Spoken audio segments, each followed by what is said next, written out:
Welcome to USA Global TV and Radio, where our mission is to provide education, entertainment, hope, and inspiration. USA Global TV and Radio connects you with experts and audiences all around the world every single day to help you succeed in business and to live a richer life. Visit us at usaglobaltv.com to learn about career and life-changing training and mentoring programs like the Listening Mentor. Subscribe to our newsletter to stay informed about our special programs and offers. Discover how you can become a guest on one of our shows or a host or producer of a USA Global TV and Radio show of your very own. That's USA Global TV and Radio, where the doctor is always in.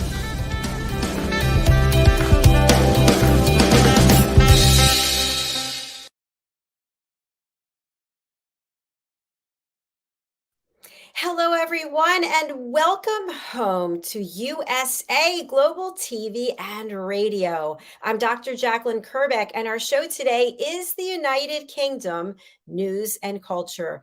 We have a special announcement, a shout out to our dear friend and one of our wonderful panelists, expert correspondents, Mr. Ian Pelham Turner, who is celebrating his 72nd birthday today. Yay! Happy birthday, Ian. We miss you and look forward to seeing you next week. Also to Mr. Simon MacDonald, who is not with us today because he is recovering from we can't say because it's his business. He's recovering from something and he will be back with us soon. We are wishing you all the best, Simon. And also to Helena Chard, who is not with us today. She is on holiday, but who is with us? It's DIANN BOEHM. Let's bring her out as we are going to be talking about everything to do with the coronation. Hello, welcome. Hi, Dr. JACALYN, and happy birthday. And Simon, get better soon. And of course, Helena, we miss you. But today's a big day, right? Because we Americans have to pretend that we know anything about the coronation, but we're going to give it a good try, aren't we? Well, I have to say that we started off well because we both are in purple, which is to recognize royalty. Exactly. So, and we didn't even plan it. We did not even plan it. It is amazing what we can come up with. We're just channeling together. Yes, we are. But it is exciting. And, for all our UK listeners, please know we are excited about the big coronation. This is history, isn't it, Dr. JACALYN? It absolutely is. And I was always fascinated with Princess Diana. I always thought she was so beautiful and so elegant, and the clothes that she wore and the way that she looked at people and respected people. And she just was amazing. And I always thought how it would be fabulous to be a princess. I never really thought about being a queen. How about you? Always a princess, because that was my nickname growing up, at least by my parents. As you know, my brothers call me Motor Mouth, but Princess Diana was Princess Motor Mouth. Princess Motor Mouth, right? But like you, Princess Diana, amazing woman, right? And we married at the same year. We had our first child the same year. So I felt there was this special bond. She just didn't know me. You know, I'm a Diane. She's a Diana. Why doesn't she want to be my friend? Hello. I love it. There's always something too about wearing a crown, right? Isn't it special I think when I was younger, I had a tiara. I don't know what happened to it or why I was even wearing it. That's another story, but it just felt like you were transported into, can you show us, Diane? I was like, looking, how many do I have? I have 6. 6. Can you show us any of them? Well, I have to take you off screen. I'll take you off for a second. So we are going to be sharing some information about the coronation. And again, as Diane had said, just disclaimer, we are 2 Americans doing our best to fill in for our friends who are the expert correspondents in the United Kingdom. So that being said, we will share the information that we have that we've been able to research and to get for you. So Diane will be back. Here she is. Let's see what she has now. All right, Diane. Here's 2 of them. Wow. Mr. Park going to Miss Texas. Hello. Oh, that's gorgeous. Yeah, it's like Miss America. Now, how heavy is it, Diane? Oh, it's very lightweight. Okay. Wow. You use it as a frisbee. because it's not real jewels like you have in England, right? No one's gonna kill for this, but It doubles as something you use at the beach. yeah. It's funny, but but it's precious, and I worked very hard, learned a lot. One day we can talk about the importance of preparing for scholarships and pageants. A lot of people are down on pageants, but it made me who I am today, confidence. So very nice. Beautiful. And this is another one. So I think this one's like fits like this, kind of crooked. And pretty. In that particular one, I won, but I also won, which was the most important to me because I won a scholarship for singing, and I beat out 300 girls in singing. Woo! That's pretty special, right? Yes, it is. I sang a combination of two songs. He touched me and brought it into Maybe This Time. Yes, I'd love to have you perform that for us, Diane. Oh my gosh, that was years ago. You still have it. Come on. So one of these years.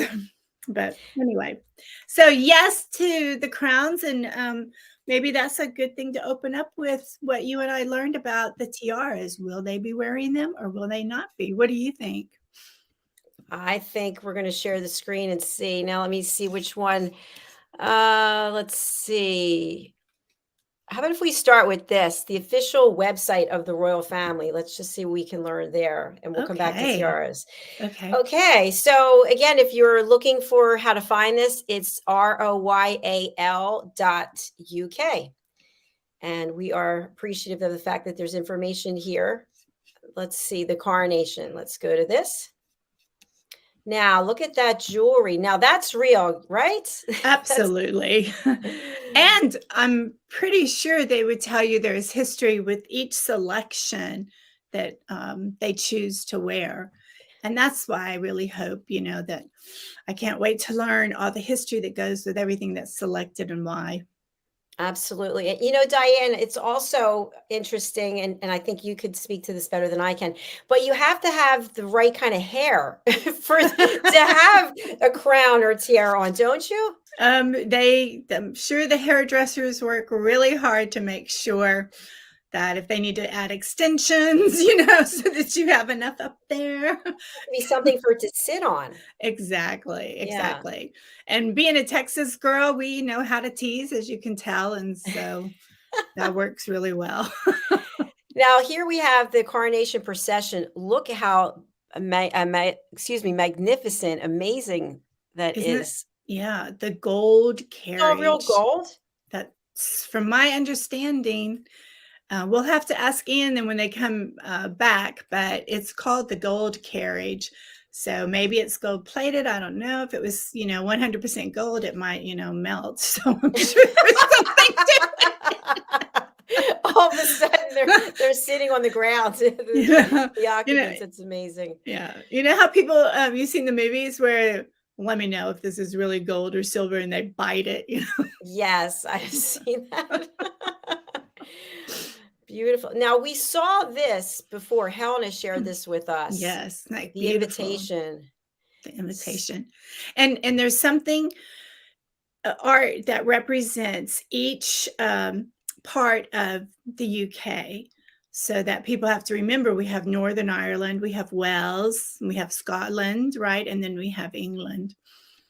So, absolutely. And I believe it was King Alfred that united everything. I think he was the first king that united everything. It's interesting, Diane, just on a humorous note, there's nothing across this that says don't copy, or like, what if we just printed this out? It just showed up. Hi, I've got my invitation. I'm sure they would have fraud. And we probably wouldn't be wearing the right designer clothes. Well, you know how they always have watermarks across something that, Oh, true. Yeah. True. Yeah. So, okay. So there's the invitation. And of course, Helena gave us the history of it. It's quite beautiful. It is beautiful. And it says the invitation has been designed by Andrew Jamieson. Is that how you say that? I Jamieson. believe so, Jameson. Yeah. And, he must just be so honored and thrilled. And can you imagine, that he gets to share with his grandkids and how it's passed down through history that he designed that invitation? I think that's pretty Incredible. cool, right? It is. It truly is. Mhm. Let's just see what this says here. The original artwork for the invitation was hand painted in watercolor and what is that? Gouache. And the design will be reproduced and printed on recycled card with gold foil detailing. And we see here the Green Man, an ancient figure from British folklore, symbolic of spring and rebirth to celebrate the new rain. It's beautiful, isn't it, Diane? Yeah, it's really it truly is. And I love the fact that it's recycled paper. It's honoring everything that King Charles truly believes, in the environment and taking care of the world. And he's reflecting it even in his invitation. And I just think the amount of detail work just in this Mhm. one section, Oh, incredible, right? it's amazing. Yeah. Amazing. We'll have to read about that folklore sometime. That would be interesting. I agree. Look at this section. Look at the two birds. Just beautiful. I have a hard time drawing stick figures and oh, and you of course are an illustrator, so you were really No, I can't able do to that. relate to I'm this. just learning. So no, nothing like that. That's a true artist. So, I but wonder thank you. what the blue horse on the right, what that represents. Is there anything here that says, oh, here, a lion, unicorn, and a boar taken from the coat of arms of the monarch and Her Majesty's father, Major Bruce Shand, can be seen amongst the flowers. Her Majesty's arms are now enclosed by the Garter, following her installation as a Royal Lady of the Order of the Garter last summer. Wow. Oh, Interesting. really interesting. Yeah. I Okay. loved it, in the days that families had different coats of arms and everything. I always found that fascinating. Me too. All right, let's see what else we want to look at here. Tell me if there's anything you want me to stop on. I just think it's just fascinating, the history overall. I mean, our country's so young compared to centuries and centuries that we're looking at these pictures. We're so fortunate that they've preserved history like this. Absolutely. This here, we're looking at 12 newly commissioned pieces of music will be performed at the coronation of Their Majesties the King and the Queen concert at Westminster Abbey on Saturday, May the 6th. So that's the date, folks, in case you were wondering. It's May the 6th. Diane, do we know what time it's going to be starting? No, I should know that. I apologize. I think Maybe it's somewhere here. maybe back on the invitation, but they're 6 hours ahead. So anyone listening, in your country, make sure you check the time zone. And they're live streaming it. So that's going to be wonderful. Yeah, it doesn't say here. Yeah. So. Okay. Well, we don't know. So we'll stop sharing that. They'll tell us, I guess, when it's when they're ready. Yeah, absolutely. So will you be spending the whole day watching? Will you record it and No. watch later? No. I will not be spending the whole day watching. I must have watched King Charles' wedding to Princess Diana over and over and over again. I was living in the Philippines and they just played it rewind. And I was like, this is the closest to Cinderella that you'd ever see, right? Right. And I watched that over and over and over again. But I will not be watching this over and over again. I will watch it, but I'm older now and I have family duties. So. Will you be dressed for the coronation? Will you be wearing robes, royal robes, and maybe your crown? No, but if we were in Dubai, I'm sure there's all kinds of parties and teas that are going to happen and people be getting together. Because I know when Prince Harry married, there was lots of tea and we all watched it together. It was really quite fun. Well, it's also a good reason for people to get together. It is a good reason. And again, to mark how you, what you were doing the day of, right? Absolutely. So Here we've got another website, which is from Town and Country Magazine. And thank you, Diane, for finding this. Everything you need to know about the coronation of King Charles, all of your questions answered. So I think this is interesting. What is a coronation? I wish Ian was here, but I'm going to say what I believe it is. It's that moment where there's this beautiful blessing that takes place, where prayer takes place, because it's the belief that the good Lord chose them to be king or queen. And so in the coronation, this is if you don't mind me saying, the holy sacrament of of the transition from just a regular person to this moment that you are in charge, and you have the dignity, and they place that crown, and the crown means dignity, that and power, that you are blessed now, and people are expecting you to make as many correct decisions as a human being is able to. I think it's quite beautiful. And I believe Ian and them and Helena explained how he goes into this one. He's covered, though I think they're not doing it quite the same so that we can actually see him, the priest blessing him, so that you can actually see what's happening. But it's a very sacred moment.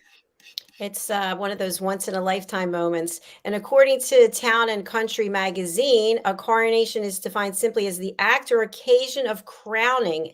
And to Diane's point, it's a symbolic religious ceremony where the crown is placed on the monarch's head. Yeah. So that's super exciting. When is it? We already looked at this, and this doesn't say when it's starting either. Oh, here it is. What time? It's starting at 11 a.m., which is 6 a.m. Eastern time, 5 a.m. your time, Diane, in CST. I'll just be dreaming about it then. I know exactly where I'm going to be. You are going to be in Sleepland. Okay. Yes. And of course, we know the coronation is taking place at Westminster Abbey. And what is going to happen? So there's the recognition, and then the oath and the anointing. This is what you were talking about, Diane. The anointing, anointing, thanks. And so I grew up Catholic, even though I'm part of the Anglican Church / Episcopal now. If you're in England, it's Anglican. If you're in America, it's Episcopal, because of the break of the two countries. But the sacraments are so important to us, and special and powerful, that even when you receive the sacrament of confirmation, which all of us do, and the bishop blesses you, it's just this moment that you truly feel the Holy Spirit coming. And then, marriage is the sacrament of holy matrimony. So this coronation and the anointing, it just has to be so powerful. And I think when you've waited all your life, like King Charles has, that it must be, I can't even imagine. What do you think, Dr. JACALYN, the feeling? Because he's known his whole life that he will be king. And now the moment has come. But the great thing is he has all this wisdom that he's learned as he's prepared for this moment. So I can't even imagine what must be going through his mind when the bishop blesses him and anoints him with this special oil. I just think it has to be so powerful. And I truly believe the Holy Spirit will be there with him. And if you think about it, Diane, how many people have this incredible opportunity to have this happen to them? And how many times does it happen in a lifetime? It is a sacred occasion, really. Yeah, that is a beautiful way to put it. It is a sacred occasion. And for those who are honored enough to be there, I'm sure they realize the power of all of it. But like you said, just think in Westminster Abbey, how many coronations have taken place? How many coronations in Scotland before they became part of the UK? I mean, the history is phenomenal. And It I was, surely is. yeah, I was reading about Wales because I thought, were there monarchs, in Wales? But actually, the brief history that I read said that Wales never had was never put together as well as Scotland to have one monarch, that they were still divided in different territories. So they had different monarchs and before they became part of the UK. So it's just so fascinating. So then that means there was probably a coronation for each one of their leaders. But then that was so far back that, it may not have taken place the way that it does today. So It would be interesting, and again, happy birthday to Ian, but Ian and Helena, who've been covering the British royal family for so many years, and they'll be covering the coronation. It would be fabulous to find out what actually is involved in terms of being an expert correspondent and covering the event. yeah, that would be fascinating all on its own. And they're just incredible. I mean, I look forward to Wednesday every time because I'm always learning from them, as well as Simon, who keeps us abreast of fun things happening in Scotland. So, yeah. And of course, we do know from conversations we've had previously on this show is that covering an event like this is not always glamorous because you're working and you have to be spot on and you have to be fully present and engaged, and whether or not you have to run to the restroom or you're hungry. I was whatever just the thinking that. I case was like, I hope that porta potty is really close. And by the way, porta potties are not one of my go-tos. You know what I'm saying? Like that's not. Yeah, exactly.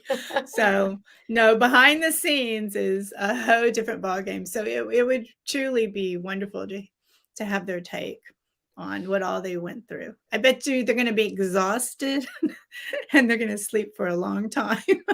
Well, and I wonder when the coverage actually starts, because it starts before the event starts to stream, because you want to get everybody excited and ready to watch as the first moment starts. And I wonder what is the first thing that happens? Is it the ringing of the bells? Oh, that's right. They're going to have this, what was that, 150 people ringing bells?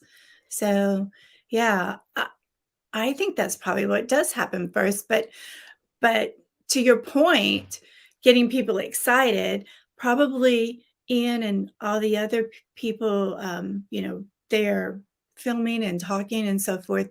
They probably are the first ones to know exactly which tiara is being worn and the history behind it, and they get to share all that exciting information, and first ones to know. Yeah, they have to get the information because they need to know what they're reporting on. Yeah, They're covering. exactly. And then, like, I would think they would know some of the history of these different selections of jewelry or tiaras, just like they knew all about the history of the crown that he's going to wear. And that's pretty powerful. And that to me is a book all in itself. It definitely is. And from what I read, Harry is going, he's attending, and Meghan is not attending. Is that what you read also? Yes, that's what I read. So Any hopefully, thoughts about that? let's see, to be diplomatic. Yes, please be diplomatic.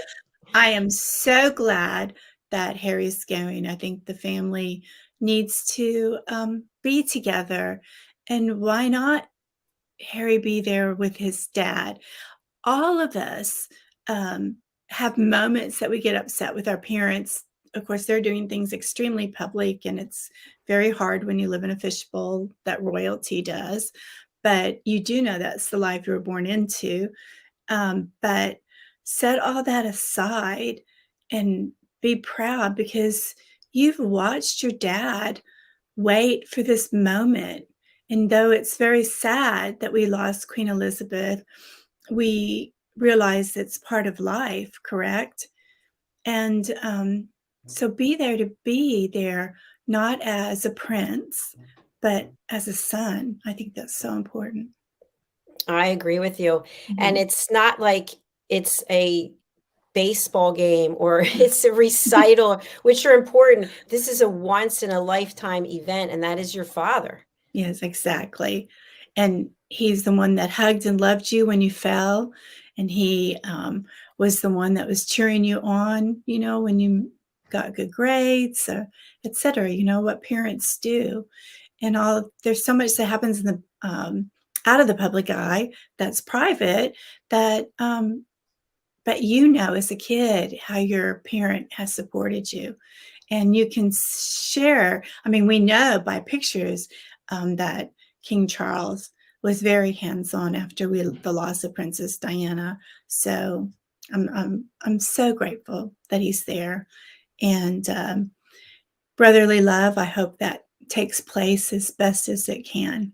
So Well, I think just from, let's say, a wedding, when there's an event like a wedding, for example, people are really geared up and emotions are very high. And I would think an event like this, with the whole world watching, it's got to be the same thing to another degree. So hopefully there will be ample time before the coronation for the family to reconvene and hopefully mend some fences. yeah, we can only pray for it, right? Exactly. So I think we have one more website to take a look at. Let me see what we have here. Do you want to talk a little bit about the Crown of Scotland?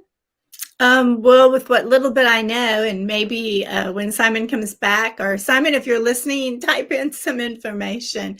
But sure, bring it up and then we can talk about it. Yeah. So here it is. This is Wikipedia for anyone who is. And by the way, you used to get some little disclaimer if you went on to Wikipedia. That's they're raising money. But it says the base of the Crown of Scotland is a circlet of solid gold set with 22 large pearls and 20 gemstones from the old crown. It's beautiful, isn't it? It is gorgeous. And it was, for those who don't know much history like me, I just learned all this. When Scotland was an independent country, this is what the crown the monarchs wore over time. I mean, the very first one didn't, but there's history to it.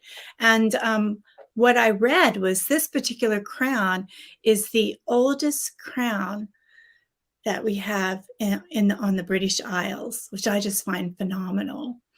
And I think it dates back to the 15th century. So I can't imagine life before us, but it did happen. Oh, Diane, you are priceless.